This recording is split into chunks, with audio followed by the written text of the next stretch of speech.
ছেড়ে এই মুহূর্তে কিভাবে যাবে? তার কারণ হচ্ছে রাখো মিয়া, যখন বলতে দিছো বলতে দাও ঠিক করে। দেশের পরিস্থিতি দেখেন, আর আপনি বলছেন যে আপনি ইউএনজিএতে যাবেন।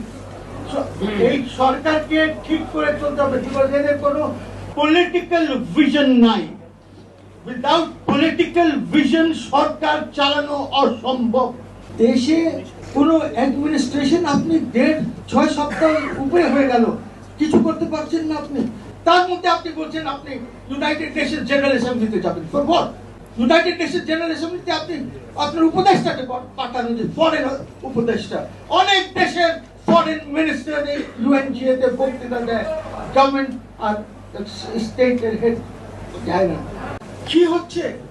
সরকারিভাবে চলতে পারে না, কোনোভাবে চলতে পারে না। কোন রিফর্ম করা অসম্ভব।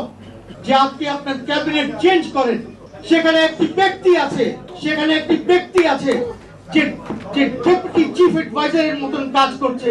নাম নাই বললাম, আপনারা সবাই জানেন ওর নাম। ডেপুটি চিফ অ্যাডভাইজারের কাজ করছে। ওর জ্বালায় কোনো কিছু করাই যায় না, ওর জ্বালায় কেউ কিছু করতে পারে না, পারবেন না। যেভাবে দেশ চলছে, আপনাকে এই সংবিধান ছিঁড়ে ফেলতে হবে, প্রোক্লেমেশন দিয়ে চালাতে হবে, আবার ওট দিতে হবে সবাইকে। ওই বিপ্লবের উপরে, প্রোক্লেমেশনের উপরে ওট দিতে হবে। আমাদেরকে সমর্থন করতে হবে, আমরা সমর্থন করছি, কিন্তু ক্যাবিনেট হ্যাজ টু চেঞ্জ। এইখানে বিভিন্ন দল থেকে লোক এনে সংস্কার করতে হবে, নইলে সংস্কার হবে না। বিচারপতি যারা আছেন ওদেরকে আপনি ইনভাইট করবেন না, যারা আপনি মনে করেন ঘুষখোর সিন্ডিকেটেড বিচারপতি। আপনি যারা ভালো আছেন ওদেরকে বলবেন আয়সা এটার উপরে ওঠ দাও। তারপরে আমরা যখন সংবিধান রচনা করব